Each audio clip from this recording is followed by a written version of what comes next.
Day 1, Monday, check-in and Kalabsha temples. The second I stepped aboard the Mövenpick MS Prince Abbas, I felt like I had just walked into a floating dream.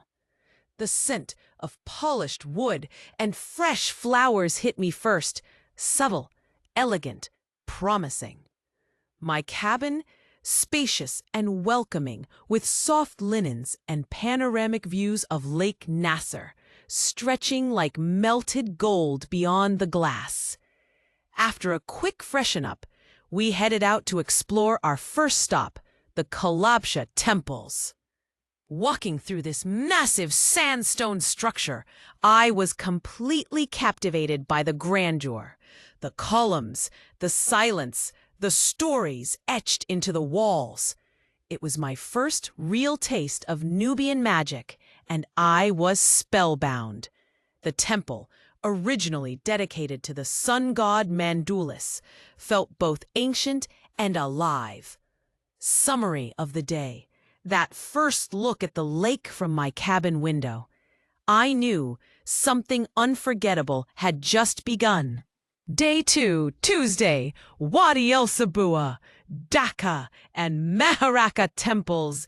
We cruised early, slicing through still waters under a cotton candy sky.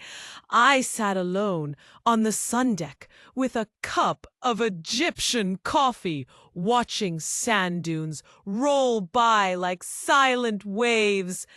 Our first stop was Wadi Seboua. The name means Valley of the Lions, and sure enough, rows of weathered sphinxes lined the path.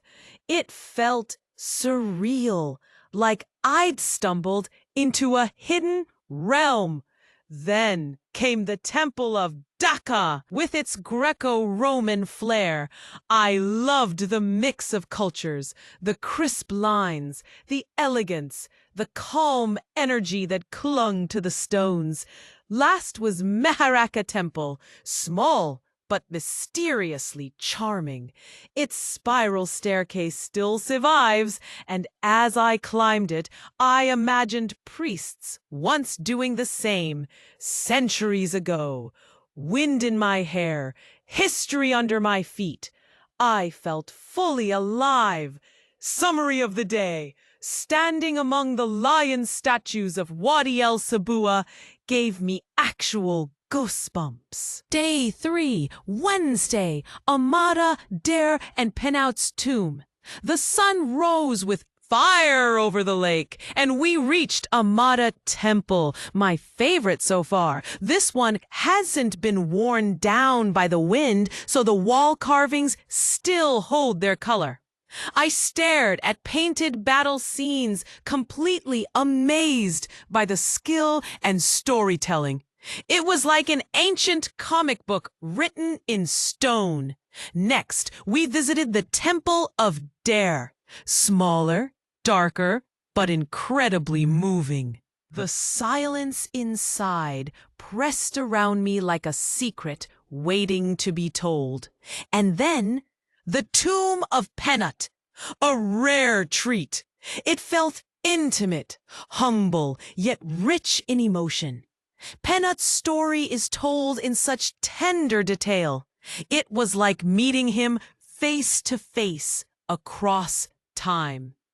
Summary of the day: the colors inside Amada Temple stole my breath and held it. Day 4, Thursday, Qasr Ibrim and Abu Simbel. We approached Qasr Ibrim from the deck. It's the only Nubian site still standing in its original location. We couldn't disembark here, but seeing it rising from a rocky bluff in the middle of the lake was unforgettable. Ancient walls untouched by time. And then came the crown jewel, Abu Simbel. Even as I type this, my heart speeds up. The sheer scale, those colossal statues of Ramses II. Standing before them, I felt so small, but in the best way, like a dot in the timeline of something bigger. We stayed overnight in Abu Simbel, and I decided to attend the optional sound and light show. I sat wrapped in a scarf under the stars, listening to the history of Ramses and Nefertari echo across stone and water. I swear, I almost cried. It was overwhelming, beautiful. Summary of the day. Abu Simbel isn't just a place. It's a feeling that settles into your bones. Day 5, Friday, farewell and disembarkation. And just like that, it was over.